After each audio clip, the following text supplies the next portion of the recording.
بسم اللہ الرحمن الرحیم نحمدہ ونصلی علی رسولہ الکریم۔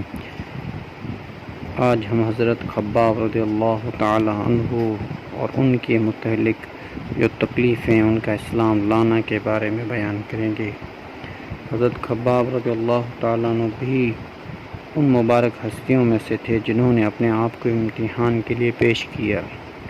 شروع میں 5-6 آدمیوں کے بعد مسلمان ہو گئے تھے اور اللہ کے راستے میں سخت سے سخت تکلیفیں برداشت کی، اس لیے کہ بہت زمانے تک تکلیفیں اٹھاتے رہے، کیونکہ شروع میں مسلمان ہوئے تھے۔ لوہے کی زرہ پہنا کر ان کو دھوپ میں کھڑا کر دیا جاتا، جس کی گرمی اور تپش کی وجہ سے پسینوں پر پسینے بہتے رہتے تھے۔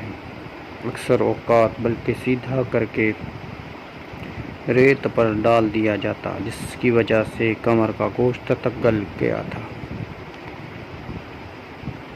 ایک عورت کے غلام تھے، اس کو جب خبر پہنچی کہ وہ حضور اقدس صلی اللہ علیہ وسلم سے ملتے ہیں تو اس کی سزا میں لوہے کو گرم کر کے اس کے سر کو داغ دیتی تھی۔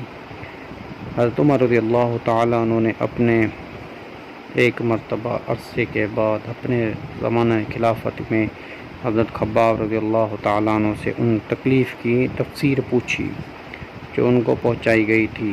انہوں نے عرض کیا کہ میری کمر کو دیکھیں۔ حضرت عمر رضی اللہ تعالیٰ عنہ نے کمر دیکھ کے فرمایا کہ ایسی کمر تو میں نے کسی کی نہیں دیکھی ہے۔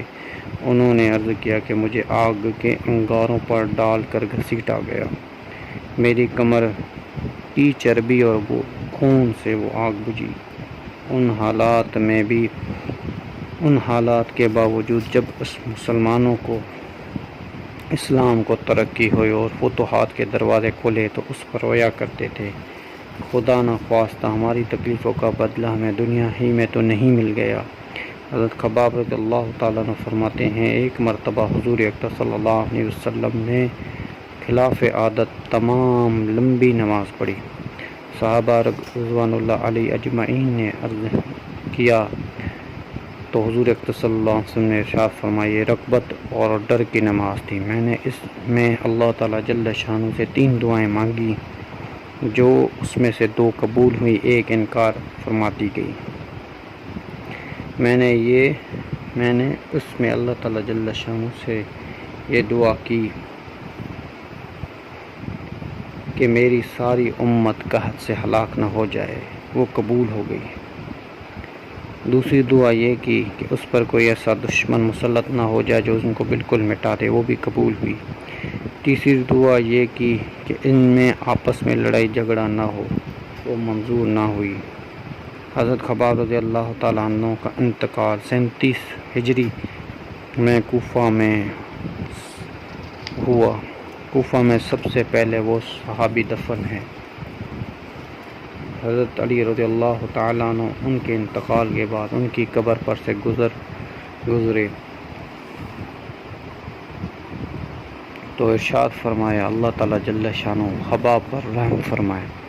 اپنی رغبت سے مسلمان ہوئے، خوشی سے ہجرت کی اور جہاد میں زندگی گزار دی اور مصیبتیں برداشت کی۔ مبارک ہے وہ شخص جو قیامت کو یاد کرے اور حساب کتاب کی تیاری میں لگ جائے اور گزارے کے مال کے برابر مال پر قناعت کرے اور اپنے مولا کو راضی کرے۔